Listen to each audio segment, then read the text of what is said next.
Christmas പരീക്ഷ ചോദ്യപേപ്പർ ചോർച്ചയുമായി ബന്ധപ്പെട്ട് പരീക്ഷകൾ റദ്ദാക്കി പ്രത്യേക അന്വേഷണ സംഘം രൂപീകരിച്ച് അന്വേഷണം നടത്തണമെന്ന് KSU ആവശ്യപ്പെടുകയാണ്. ഇത് ഒറ്റപ്പെട്ട സംഭവമല്ല.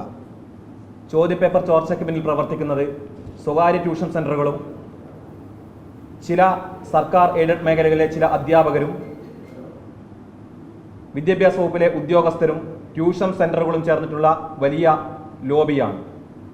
വിദ്യാഭ്യാസത്തെ കച്ചവടവൽക്കരിക്കുന്ന സാമ്പത്തിക താൽപ്പര്യങ്ങൾ മാത്രമാണ് ഇവർക്ക് മോട്ടീവായി മാറുന്നത്.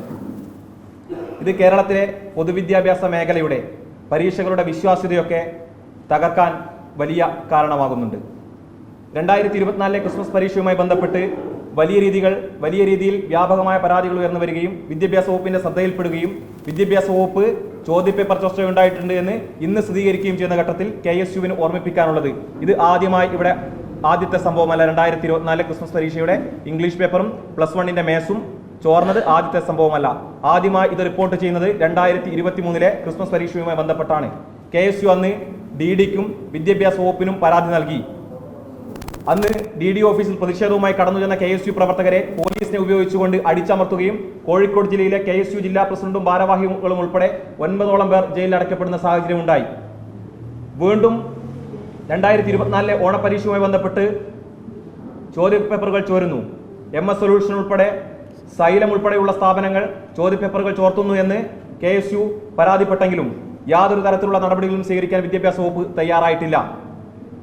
ഞങ്ങളുടെ പരാതി കോഴിക്കോട് DDക്ക് സത്യസന്ധമാണ് എന്ന് ബോധ്യപ്പെട്ടതിന്റെ അടിസ്ഥാനത്തിൽ തിരുവനന്തപുരത്ത് നടന്ന വിദ്യാഭ്യാസ വകുപ്പ് തല ഉദ്യോഗസ്ഥരുടെ മീറ്റിംഗിൽ ഇത്തരമൊരു പരാതിയുണ്ട് എന്നും വിദ്യാർത്ഥി സംഘടനകൾ വ്യാപകമായി പരാതി ഉന്നയിക്കുന്നുണ്ട് എന്നും ചോദ്യപേപ്പറുകൾ ചോരുന്ന സാഹചര്യമുണ്ട് എന്നും കോഴിക്കോട് DD വിദ്യാഭ്യാസ വകുപ്പിലെ ഉന്നത ഉദ്യോഗസ്ഥരുടെ മീറ്റിംഗിൽ പരാതിപ്പെട്ടെങ്കിലും നിരന്തരമായി കത്തുകൾ വിദ്യാഭ്യാസ വകുപ്പിന് നൽകിയെങ്കിലും അന്നൊന്നും നടപടികൾ സ്വീകരിക്കാനോ അന്വേഷണം നടത്താനോ ഇവരെ നിലക്കി നിർത്താനോ ഇത്തരം സ്വകാര്യ ട്യൂഷൻ സെന്റർ ലോബിയെ നിലക്കി നിർത്താനോ തയ്യാറാവാത്തത് കൊണ്ടാണ് വീണ്ടും ഇത്തരത്തിൽ കേരളത്തിന്റെ പൊതുവിദ്യാഭ്യാസ മേഖലയെ തന്നെ അപകടത്തിലാക്കിക്കൊണ്ട് ചോർച്ചകൾ ആവർത്തിക്കപ്പെടുന്നത്. ഇതിന് പിന്നിലുള്ള ഇത്തരം ട്യൂഷൻ സെന്ററുകൾക്ക് പിന്നിലുള്ള പ്രവർത്തിക്കുന്ന വലിയ കോർപ്പറേറ്റ് സ്ഥാപനങ്ങൾ കഴിഞ്ഞ 4-5 വർഷങ്ങൾ കൊണ്ട് ഊണുപോലെ മുളച്ചുപൊന്തി വലിയ സാമ്പത്തിക താല്പര്യം സംരക്ഷിക്കുന്ന ഇവരുടെ സ്ഥാപനങ്ങളിലെ സാമ്പത്തിക നിക്ഷേപം കള്ളപ്പണം അന്വേഷിക്കാൻ സാമ്പത്തിക കുറ്റാന്വേഷണ വിഭാഗവും EDയും ഉൾപ്പെടെയുള്ള ഏജൻസികൾ തയ്യാറാവണം. വലിയ കള്ളപ്പണ ഇടപാട് ഇത്തരം ട്യൂഷൻ സെന്ററുകളുടെ മറവിൽ നടക്കുന്നുണ്ട്. ഇതോടൊപ്പം എങ്ങനെയാണ് ഇത് ചോരുന്നത് എന്ന് വിശദമായി പഠിക്കാൻ വിദ്യാഭ്യാസ വകുപ്പ് തയ്യാറാവുന്നില്ല.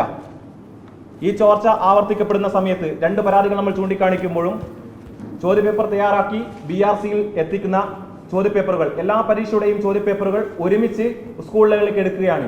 യാതൊരു സുരക്ഷിതത്വമില്ലാതെ സ്കൂളുകളിൽ സൂക്ഷിക്കുന്ന ചോദ്യപേപ്പർ പരീക്ഷയുടെ തലേ ദിവസം പൊട്ടിച്ച് പിറ്റേ ദിവസത്തെ പരീക്ഷയ്ക്ക് വേണ്ടി ഓർഡറാക്കി വെക്കുന്ന സിസ്റ്റമാണ് നിലവിലുള്ളത്. അത് മാറ്റി അതിനുവേണ്ടി ജാഗ്രത പുലർത്തി ഇനി ചോദ്യപേപ്പറുകൾ ചോരരുത് എന്നുള്ള ഒരു ആഗ്രഹം വിദ്യാഭ്യാസ വകുപ്പിനോ ബന്ധപ്പെട്ട ഉദ്യോഗസ്ഥർക്കോ ഇല്ലാത്തത് കൊണ്ടാണ് വീണ്ടും ചോരുന്നത്.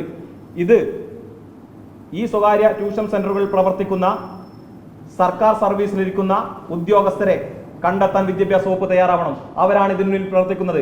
കേരളത്തിലെ നിരവധിയായ ട്യൂഷൻ സെന്ററുകളിൽ ഒരു എത്തിക്സും ഇല്ലാതെ പ്രവർത്തിക്കുന്ന ട്യൂഷൻ സെന്ററുകളിൽ ചോദ്യപേപ്പറുകൾ ചോർത്തി പ്രവർത്തിക്കുന്ന ട്യൂഷൻ സെന്ററുകളിൽ നിരവധിയായ അധ്യാപകരുണ്ട്. അക്കാദമിക് കോർഡിനേറ്റർമാരായി പ്രവർത്തിക്കുന്നത് ഉന്നതമായ സ്ഥാനങ്ങളിൽ പ്രവർത്തിക്കുന്ന ഈ സ്ഥാപനങ്ങളെ നിയന്ത്രിക്കുന്നത് സർക്കാർ സർവീസിലെ ഉദ്യോഗസ്ഥരാണ്. ഇവരെ അന്വേഷിച്ചു കണ്ടെത്തി വകുപ്പ് നടപടി സ്വീകരിച്ച് സർവീസിൽ നിന്ന് പുറത്താക്കുകയും ഇതിൽ വിജിലൻസ് അന്വേഷണം പ്രഖ്യാപിക്കുകയും ചെയ്യണമെന്ന് KSU ആവശ്യപ്പെടുകയാണ്. ഇത് വലിയ സാമ്പത്തിക തട്ടിപ്പാണ് ഇവിടെ നടക്കുന്നത്. ഇത്തരം ചോദ്യപേപ്പർ ചോർത്തുന്ന ട്യൂഷൻ സെന്ററുകൾ ഇനിയും മനസ്സിലാക്കാത്ത ഒരു കാര്യമുണ്ട്. നമ്മുടെ കുട്ടികളുടെ വിദൂരമായ ഭാവിയുണ്ട്. ഏറ്റവും നന്നായി ചിന്തിക്കുകയും പ്രോബ്ലം സോൾവ് ചെയ്യാനുള്ള കഴിവുകളും കപ്പാസിറ്റിയും ആർജിച്ചെടുക്കുന്നത് നമ്മുടെ കുട്ടികൾ വിദ്യാഭ്യാസ കാലഘട്ടത്തിലാണ്.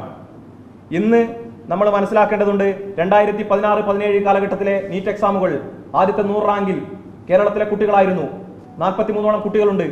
2014 ആദ്യത്തെ 10 റാങ്കിൽ കേരളത്തിലെ 6ഓളം കുട്ടികളുണ്ട്. ഇന്ന് 2023-24 ഒക്കെ വർഷം എത്തി നിൽക്കുമ്പോൾ 1000-ലും 100 ആദ്യത്തെ 1000 റാങ്കിലും 300 റാങ്കിലും എത്ര മലയാളത്തിലെ കേരളത്തിലെ കുട്ടികൾ വരുന്നുണ്ട് എന്ന് പരിശോധിക്കപ്പെടണം. ഇത്തരം ക്യാപ്സ്യൂളുകളും ട്യൂഷൻ സെന്ററുകളുടെ പോരാട്ടവും ഏറ്റവും നല്ല കോച്ചിങ് ഞങ്ങളുടേതാണ് എന്ന് വരുത്താൻ കുട്ടികളെ ആകർഷിക്കാൻ വേണ്ടിയുള്ള ട്യൂഷൻ സെന്ററുകളുടെ ഉത്തരവാദിത്തരഹിതമായ മത്സരവുമാണ് കേരളത്തിലെ കുട്ടികളുടെ ഭാവിയെ തന്നെ നശിപ്പിക്കുന്ന രീതിയിലേക്ക് മാറുന്നതെന്ന് KSU ആശങ്കപ്പെടുകയാണ്.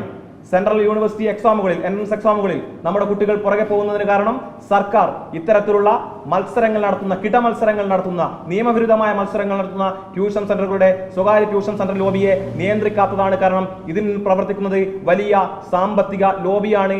ഇതിന് ഇന്നത്തെ കേരളം ഭരിക്കുന്ന ഭരണകൂടത്തിലെ ഉന്നതമായ രാഷ്ട്രീയ ബന്ധങ്ങളാണ് ഇത്തരം സ്ഥാപനങ്ങളെ സംരക്ഷിക്കാൻ ഏറ്റവും പ്രധാനപ്പെട്ട കാരണമായി മാറുന്നത്. നമ്മളിപ്പോൾ പറയുന്ന MS സൊല്യൂഷൻ എന്ന് പറയുന്ന സ്ഥാപനം കൊടുവള്ളി ആസ്ഥാനമായി പ്രവർത്തിക്കുന്നതാണ്. ഷുഹൈബ് എന്ന് പറയുന്ന ആളാണ് അതിന്റെ ഓണർ. ആ ഷുഹൈബ് വിവിധങ്ങളായ ട്യൂഷൻ സെന്ററുകളിൽ ക്ലാസുകൾ എടുക്കുന്നുണ്ട്. എങ്ങനെയാണ് ഷുഹൈബിന്റെ വളർച്ച? ഷുഹൈബ് ഇത്തരത്തിൽ ചോദ്യങ്ങൾ ചോർത്താൻ അധ്യാപകരെ സമീപിക്കുന്നു, വലിയ പണം ഓഫർ ചെയ്തുകൊണ്ട് അവരെ സ്വാധീനിക്കുന്നു, ചോദ്യപേപ്പറുകൾ വിലക്കെടുക്കുന്നു. എന്നിട്ട് ക്വസ്റ്റ്യൻ പ്രഡിക്ഷൻ എന്ന പേരിൽ MS സൊല്യൂഷന്റെ യൂട്യൂബ് ചാനലിലൂടെ എക്സാമിന്റെ തലേ ദിവസവും എക്സാം തുടങ്ങുന്നതിന് മുമ്പ് അതിരാവിലെയും വിവരങ്ങൾ പുറത്തുവിടുകയാണ്. അതേപടിയാണ് പിറ്റേ ദിവസം ചോദ്യം ചോദിക്കുന്നത്.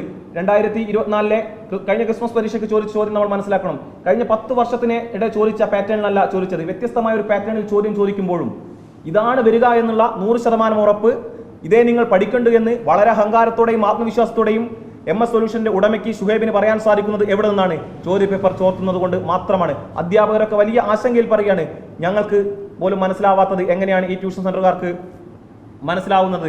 എന്നിട്ട് ഞാൻ പ്രെഡിക്റ്റ് ചെയ്യണമെന്ന വ്യാജേനെ ചോദ്യപേപ്പർ ചോർത്തിയ വിവരങ്ങൾ വിദ്യാർത്ഥികളുമായി പങ്കുവെച്ച് വിദ്യാർത്ഥികൾക്കിടയിൽ ഒരു ഹീറോ ആയി മാറി വിദ്യാർത്ഥികളോട് ട്രസ്റ്റ് സമ്പാദിക്കുന്ന ഈ വ്യക്തി വിവിധ ട്യൂഷൻ സെന്ററുകളിൽ മീഡിയേറ്റർമാരെ നിയോഗിച്ചുകൊണ്ട് ഞാൻ ക്വസ്റ്റ്യൻ പേപ്പർ തരാം, നിങ്ങൾ എനിക്ക് ഇത്ര പണം തരണമെന്ന് പറഞ്ഞു. നിങ്ങൾ മനസ്സിൽ ഈ അടുത്ത് കേരളത്തിലെ പ്രമുഖമായ കോഴിക്കോട് ആസ്ഥാനമായി പ്രവർത്തിക്കുന്ന പ്രമുഖമായ ഒരു വിദ്യാഭ്യാസ സ്ഥാപനത്തിൽ ഈ വ്യക്തി പണം കൊടുത്ത് ഈ വ്യക്തി പണം വാങ്ങി ആ സ്ഥാപനത്തിലേക്ക് ചെന്നു. എന്നിട്ട് ആ സ്ഥാപനത്തിന്റെ യൂട്യൂബ് ചാനൽ പറയുകയാണ് ഇനി ഞാനും ഇവിടെ ഉണ്ടാവുമെന്ന്. അങ്ങനെ യൂട്യൂബ് ചാനലുകളുടെ മാർക്കറ്റ് കൂട്ടാൻ വേണ്ടി കേരളത്തിന്റെ പൊതുവിദ്യാഭ്യാസ മേഖലയെ എല്ലാ മര്യാദകളും ലംഘിച്ചുകൊണ്ട് കച്ചവടവൽക്കരിക്കുകയാണ് ഈ ഷുഹൈബ് ഉൾപ്പെടെയുള്ള MS സൊല്യൂഷൻ ഉൾപ്പെടെയുള്ള സൈലം ഉൾപ്പെടെയുള്ള സ്ഥാപനങ്ങളെന്ന് KSU പറയാൻ ആഗ്രഹിക്കുന്നു. ഇതിനെ നിയന്ത്രിക്കാൻ കൃത്യമായ നടപടികൾ സ്വീകരിക്കണം. വിദ്യാഭ്യാസ വകുപ്പിൽ നിന്ന്, സർക്കാർ എയ്ഡഡ് മേഖലയിൽ നിന്ന് ഈ മേഖലയിൽ ക്ലാസുകൾ എടുക്കാൻ പോകുന്ന ഉദ്യോഗസ്ഥർക്കെതിരെ കർശനമായ നടപടികൾ ഉണ്ടാവണം. 1, ഇതിനു പിന്നിലെ സാമ്പത്തിക താല്പര്യങ്ങൾ, വൻകിട സാമ്പത്തിക താല്പര്യങ്ങൾ, കോടിക്കണക്കിന് നിക്ഷേപമുള്ള സ്ഥാപനങ്ങളായി ഇത് വളർന്നു വന്നിട്ടുണ്ടെങ്കിൽ ഇതിനു പിന്നിലെ കള്ളപ്പണ ഇടപാടുകളെ പരിശോധിക്കാൻ കൃത്യമായ ഏജൻസികളെ നിയോഗിച്ചുകൊണ്ട് അന്വേഷണം നടത്തണമെന്ന് KSU ആവശ്യപ്പെടുകയാണ്.